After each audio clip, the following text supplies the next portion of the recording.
There are people.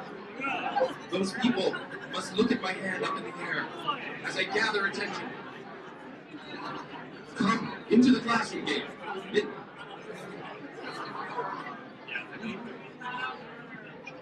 Thank you.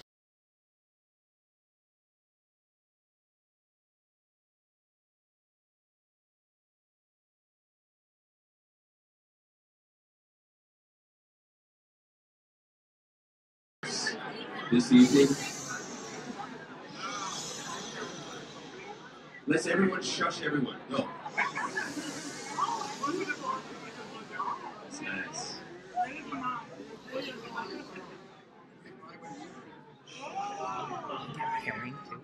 I was asked to put a doctor in front of my name as I introduced myself as Dr. Patrick Pennyfather.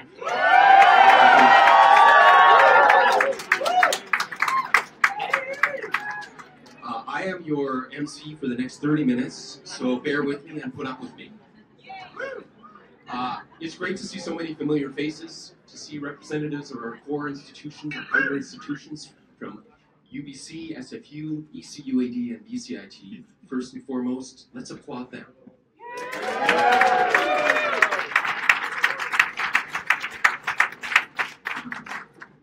Next, it's great to also see members of the digital media industry who have enriched our program by bringing projects to us. Let's give them some thanks.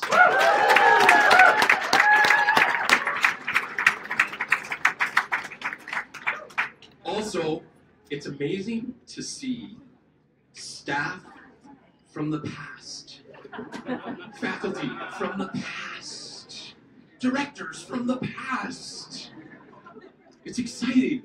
And so I just want to give acknowledgement and affirmation to all the staff, all the faculty, all the directors who have come before, who have made this program what it is.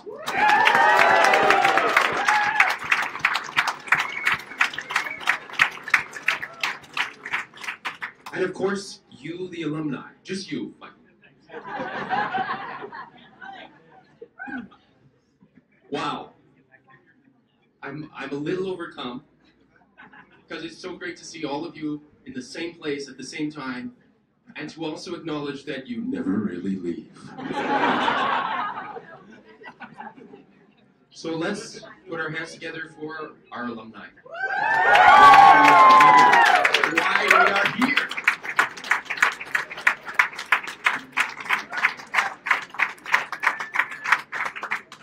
So, to set the tone, I want to just do one big build-up. Yeah, oh yeah, I forgot my line. We're all here to celebrate on this occasion of our 10th anniversary.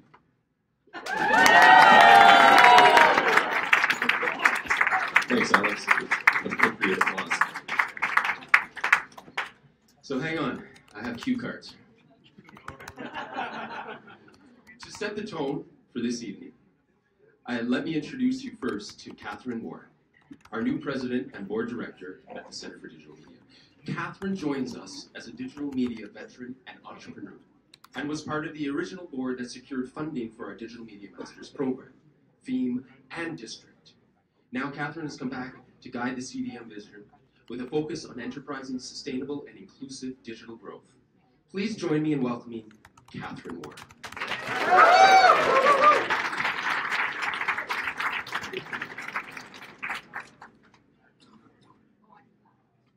Welcome, and welcome back. For many of us here tonight, this is our digital home, a real-world community for our largely virtual profession. Whether you went to grad school here, taught here, served on a board here, lived upstairs, work here every day, or once helped raise the dough to bring this place to life, tonight is your night, and we thank you.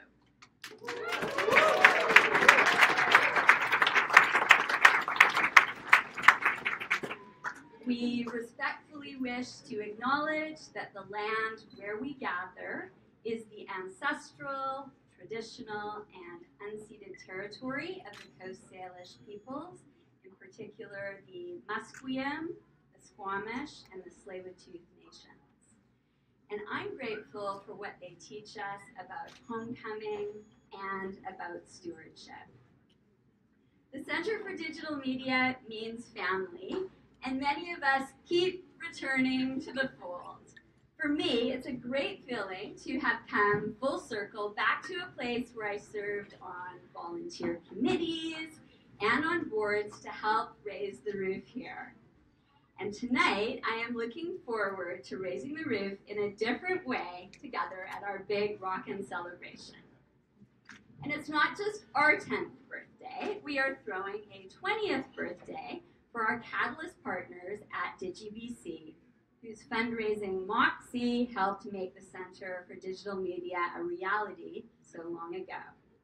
And if we think 10 years is a milestone when it comes to digital media, 20 years is an eternity. And when BC's digital media sector first came together as an industry group in 1997, imagine, there was no Google, there was no YouTube, there was no Xbox, there was no iPhone, and no social media of any kind.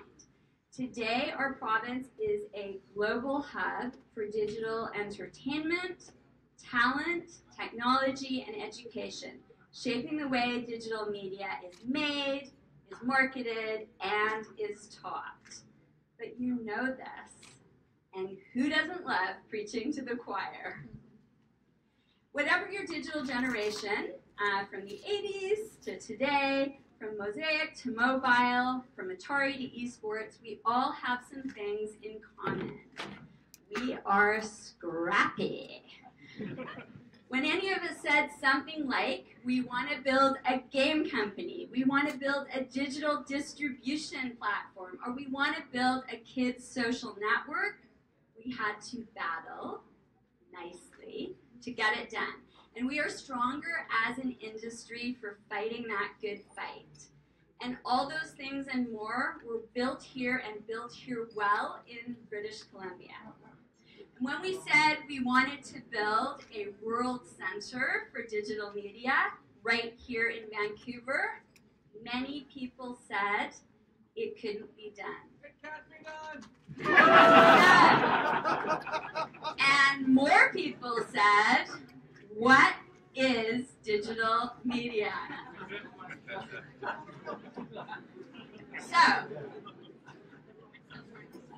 among my many hopes for the next 10 years here is that we demystify digital media and make it happily commonplace. We bring digital media out of the dark. We take it outdoors. We take it across our district. We light this place up together. And we express Vancouver's stories through a digital lens, because only we can do that, right? But for now, we are right place, right time. Digital media has come of age at the same time that Vancouver has taken its place on a global stage. And today, the Center for Digital Media, we are familiar, yet pleasantly unrecognizable. If you look around together tonight, you will see new classrooms, student apartments, you will see game studios, artist live workspaces, art galleries, the new home of Emily Carr University, bikeways, a park, and of course, my favorite, our eternal mountain views out the back. Today, about 5,000 people now live, work, and study across our district in the hood that digital media visionaries built. Yes, we are all that. So in 10 years, Vancouver has seen our east side location transform from really industrial lands and a construction site to a vibrant urban district for digital media education, industry collaboration, which you're going to hear more about, and public engagement. And this is a credit to our bold joint venture partners, UBC, SFU, Emily Carr University of Art and Design, and BCIT. And they instill in us these values of sustainability, of inclusion, of innovation. And this place is also a credit credit to our wise and devoted board of directors. Many of you are here tonight, past and present. You know, joint ventures are rarely easy, and joint ventures that stand the test of time and that gel are models for the very kind of collaboration that we in digital media aspire to achieve as we work across teams in tech, in content, and in business. And I used to imagine how great it would be if there was a secret language for digital media teamwork. But pretty early on, I realized that coding and content and commerce are more like digital media sisters than triplets. And for most people, there is no secret language. But you just have to get along, enjoy sharing a room, and sometimes it will work out. When you come here, when you come to our Center for Digital Media to study with our leading faculty, you do learn a lingua franca that opens doors to digital teamwork that you can use around the world. And we are very, very proud of that. This year's class of incoming students has other keys to the castle. C12. The class of 2019. You are 50-50 men and women representing 20 countries.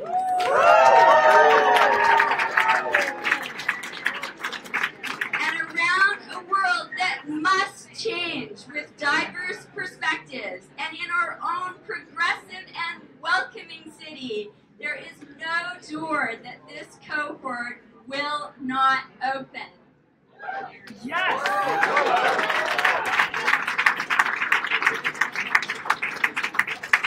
Inclusion in digital media and other workplaces is not just a matter of social justice. It is not a matter of common sense only. Inclusion also means good business.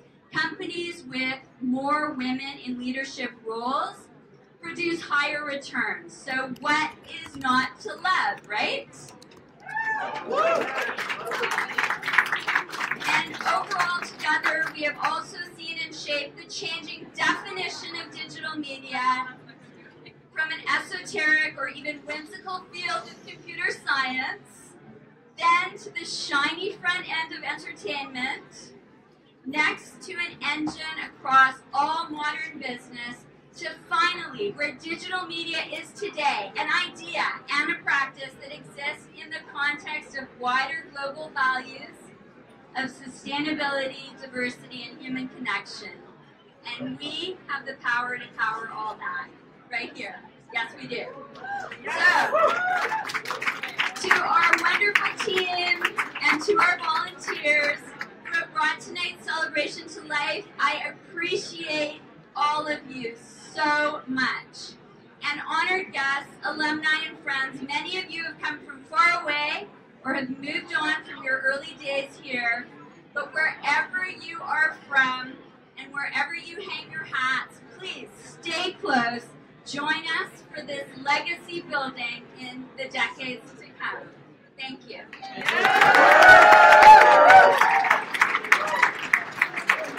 Thank you, Catherine. Thank you. I want to test a theory. The theory is, if individuals who are talking in another part of the room start to be intrigued by what might be happening in this room, then they may quiet. So I need everyone to go, ooh. Ooh. Ah.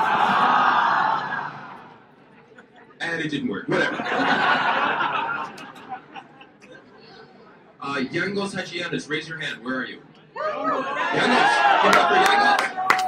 Yangos made the mistake of putting up his hand, so now I'll ask him to come up on the stage for a moment. Peer pressure, peer pressure. Thanks. Yangos is one of our first members of the very first cohort here. And like I said earlier, some people never leave. So I brought him up because Yangos has worked on a video that we're going to play next that is showing you what we have achieved so far. And cue video. How do we measure impact? How do we measure value? Maybe it's from the things we build, the foundations that support us, the talent we attract, and all the places that they come from. Perhaps it is the change we do globally, or the growth we spur locally. Who we work with, the problems we solve, how we push for new solutions, or what we value the most. The Master of Digital Media program, 10 years of community, collaboration, and transformation, paving the way for the next generation of digital media masters.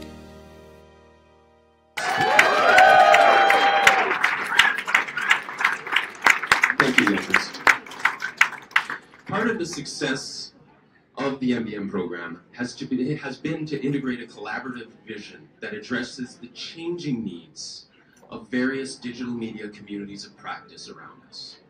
To speak to the transformative power of collaboration that is the MBM program, it's my honor to introduce our director, Dr. Richard Smith.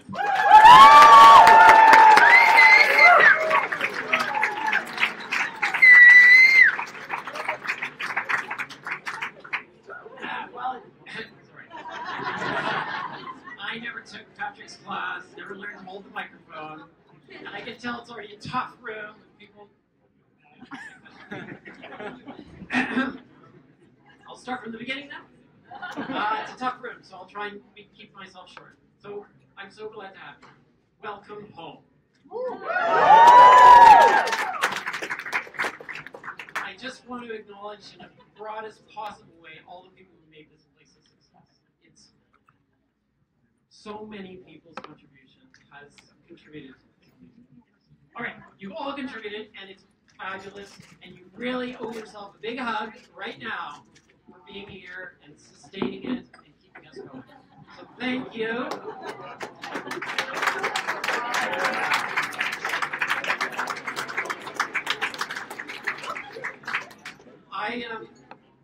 I'm very proud and honored to be here. It's a gift to be allowed to do this job. And when we talk about community collaboration transformation, I have been embraced by this community. I have engaged in this collaboration, and it has been absolutely transformative to me personally. And I've seen it happen to so many of our students, and even the faculty members and the board members and the industry partners. They have been transformed by agreeing to collaborate in a community. So I celebrate that for you, and I am so proud and honored to be part of that. I would like you to take note, and this video is a perfect example. Almost everything that you'll see around the room was made by students or graduates. After they graduate, let's say. Made by our alumni. And there's so many wonderful things, and I heard the VR guy was lonely earlier, so don't let that VR guy be lonely. So, the most unlikely Mexican name you've ever heard, Dougal. So, I really have one note of content for this part of the speech, two things to do. One is to say that when I came here, one of my colleagues said to me, if you're running a professional program, then there will be pressure from the industry for you to create people who fit nicely into the industry. And that all that will do is recreate the industry as it exists right now. That's not good enough. We have to create the people who change that industry, who don't quite fit in, and who have different ideas, and who will make the industry what it needs to be in the future. And that's been our goal here, and I think our students have achieved that, and that's why we're an exceptional master's program, an exceptional professional program, because we're making the people who change this industry into what it can become, including inclusiveness. So we are not just recreating ourselves, we're creating the future. So thank you for being involved in that.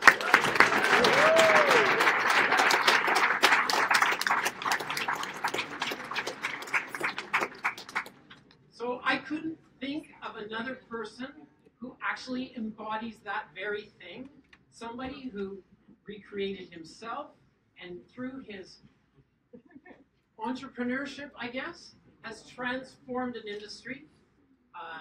Oscar winner, fabulous, generous teacher, and a key person in the, I told Glenn that I was not going to extemporize and I was going to read just totally blew that one. Okay, Glenn Entis is a department. All right, it is my profound pleasure to introduce to you Glenn Entis. He was here at the beginning. He's here now. I hope you'll stay involved with us in the future. Glenn. Yeah.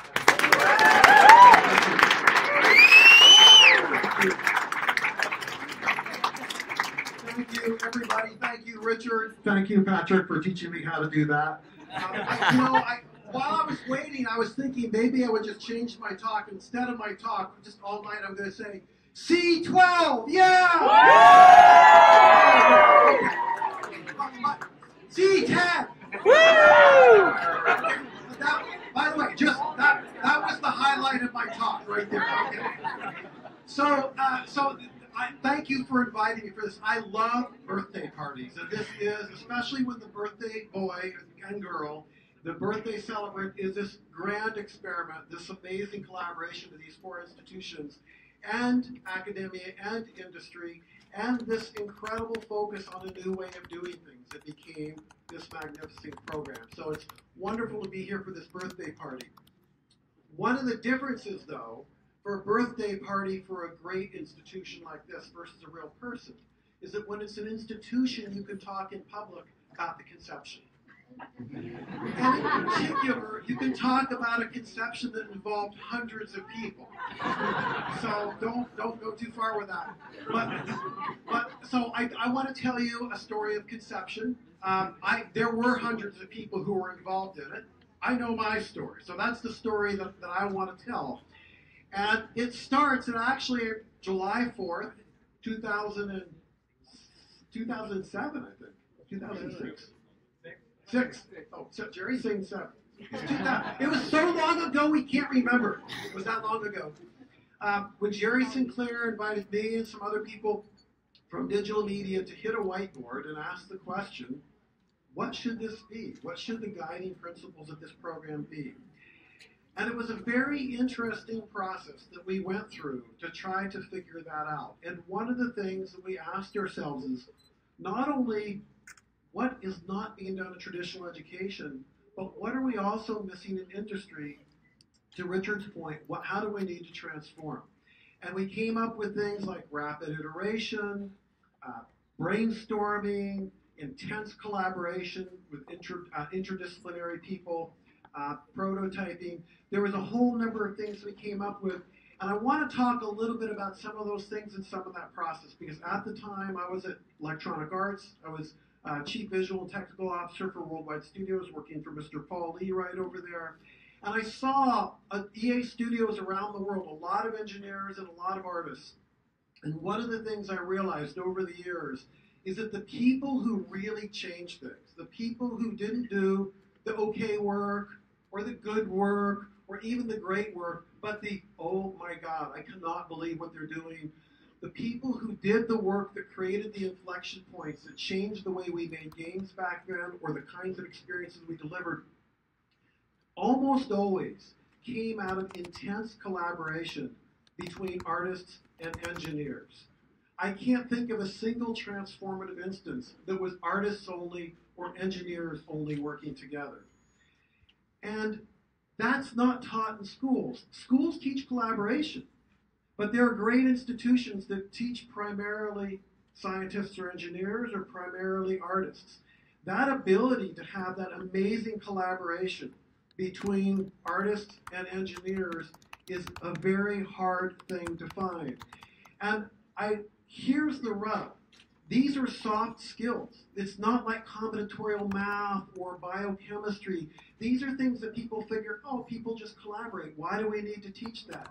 The reason we need to teach it is because they're like everything, there's a ladder. There's collaboration. Hey, we get along. We're not fighting. It's great. There's collaboration. We're working pretty well together. There's collaboration. We really enjoy working together.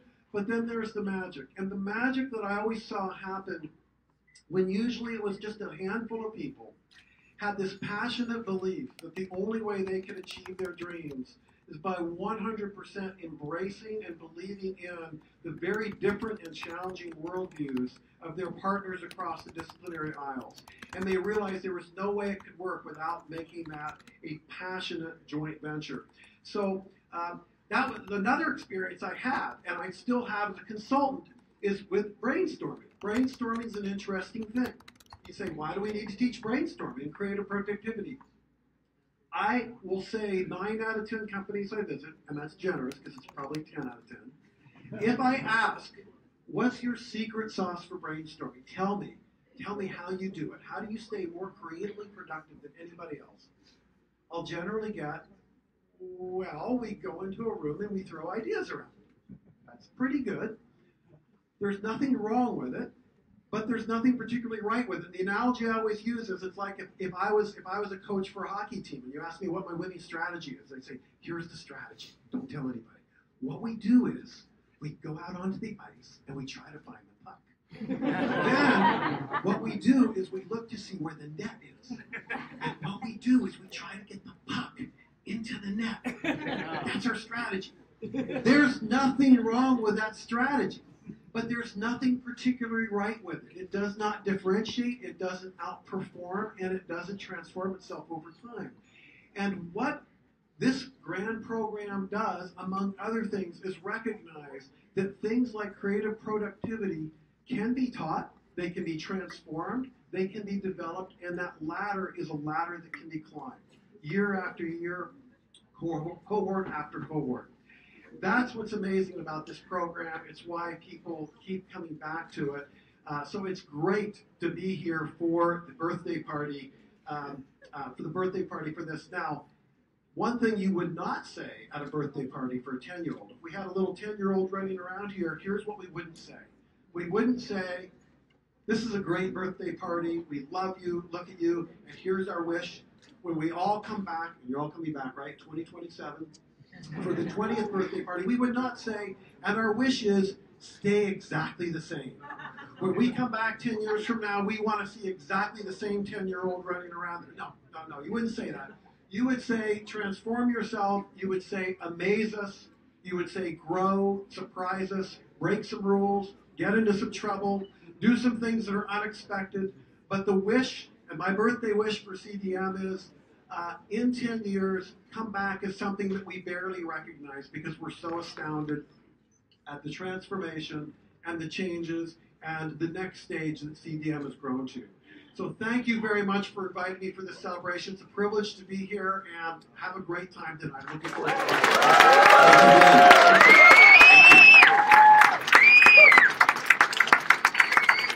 Wow. Milam, Jordan, Chris, Maria, Archana, where's Archana? Lalo, David, Helen, Anna. The list goes on. Our alumni, they are our lifeblood. And here to speak about how that blood stays connected is a member of our first cohort, Ashley Blackyer.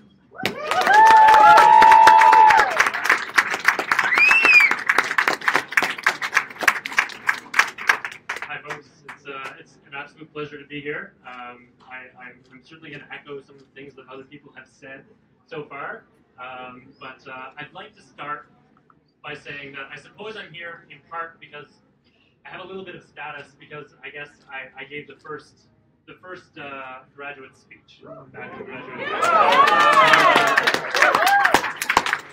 I'm glad to see Michael Robinson back there, because this gentleman taught us in our very first semester that one of the most important things about storytelling is reincorporation. And so I'm going to read just a tiny little bit of my speech to you, because I think it's important. Okay, now this is in reference, in part, to what Glenn was talking about, how this was an experimental program. This was in reference to the C1 cohort taking a chance on this program, okay?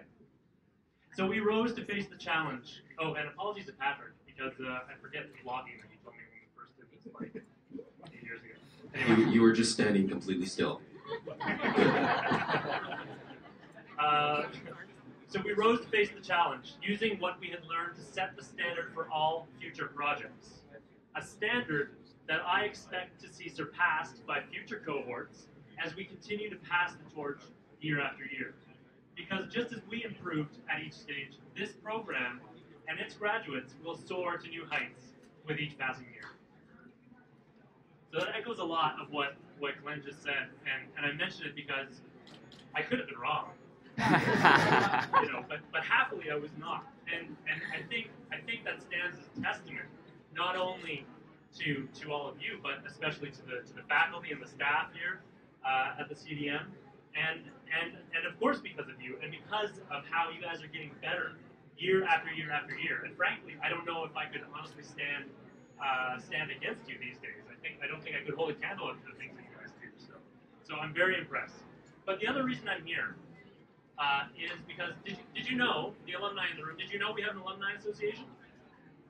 Kind of. A few of you know.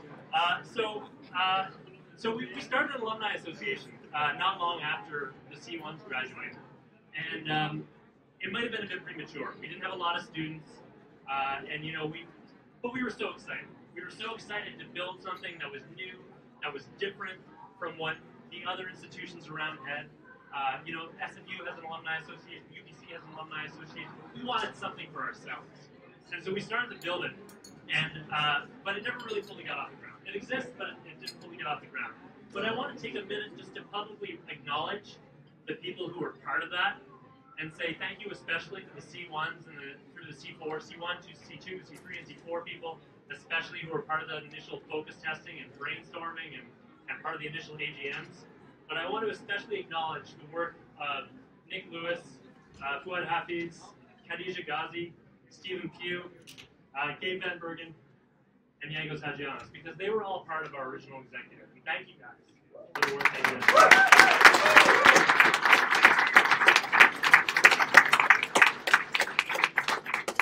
So we have an association, and even though it's kind of dormant at the moment, it exists. But I'm heartened. I'm heartened by this amazing turnout that we have here tonight. I'm heartened by the activities that I see the CDM administration doing with the alumni, and it means that to me that the core principles of the program still remain true.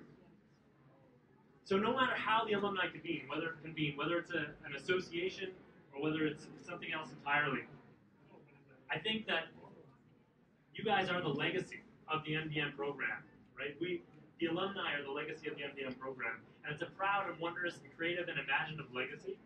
And I am honored to stand here among you, especially those of you who make me look a lot better. C12s.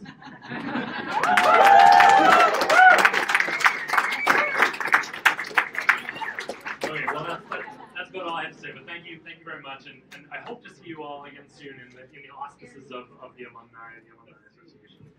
Thanks all. Intro video. Improv is your job to intro the next part. Okay. Remember we went over this. Channeling. Okay. Do I walk the line? Okay. So Yangos made another video, and it's awesome, and it has imagery from all of the cohorts, all the way from C1 all the way up to C11. And it's going to be awesome.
best techniques of improvisation is to always write down your thank yous.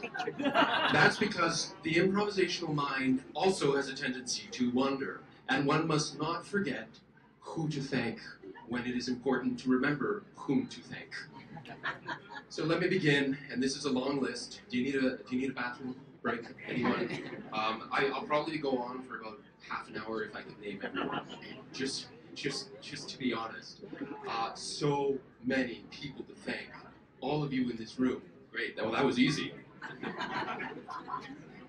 So I will cue you with applause after every person that we must thank. First of all, to past presidents of the Great Northern Way Campus and past directors, Jim Bazzoki and Dr. Jerry Sinclair.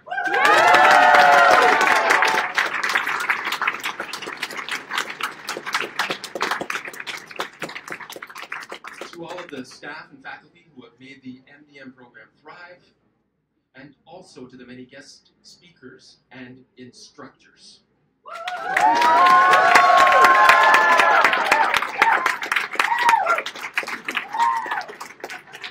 That was really over the top, Nicholas. To companies and organizations who have taken on projects with us.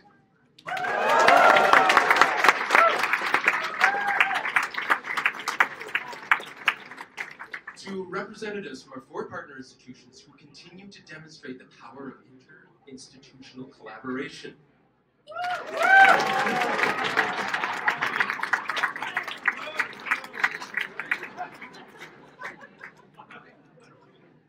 A special thanks as well to staff, all of your staff that I love at the MDM program and also at the Great Northern Way Campus office, who have taken a lot of blood, sweat, and tears to organize this evening for all of us. Please thank them now with over the top applause.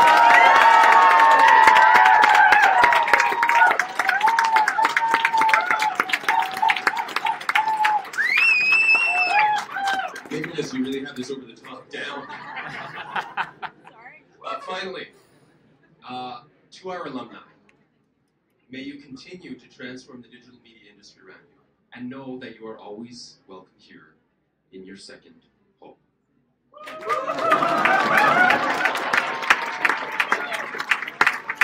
Nicholas. All right, I told you this would be long. The thank yous are not over. I've got 2 more cards. Okay. We also wish to thank our sponsors for this evening. PCI Developments, Red Truck Beer Company, Blackbird Interactive, Equinox and Monty Clark Galleries, and CBRE. Let's put our hands together for them as well.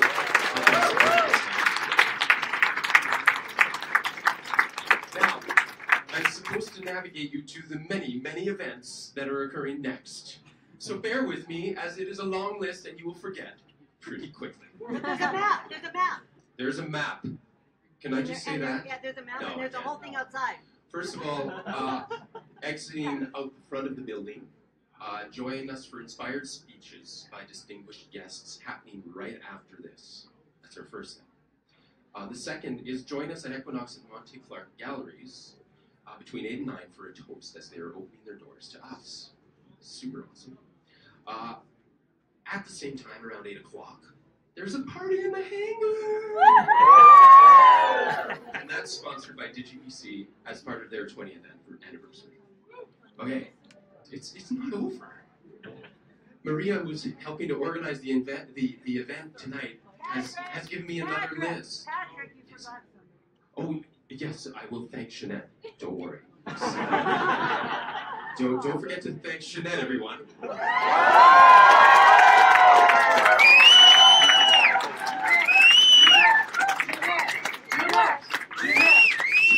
Now, Maria has reminded me to say there are free t-shirts at the end of the project rooms. If you don't know where that is, then that's too bad. I will get you a free t-shirt. There is a VR room to play games made by alumni and industry partners. Awesome. That's that way. Look for the map. Don't ask me where that is. Don't forget, as an alumni, to sign the canvas that we have in the hallway next to the audio room. That's a nice way of saying near the washrooms as well. And finally, there is an Instagram booth too. Nicholas, just Nicholas. 3 more words for you tonight to close Time to Party. Thank you so much for your attention.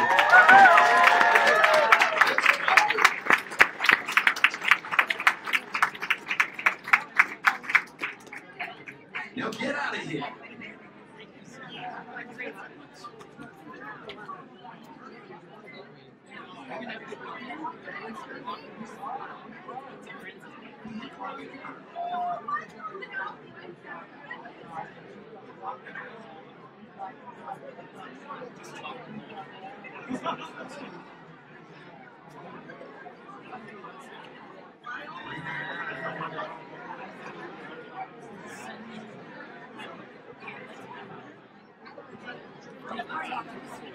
Yeah.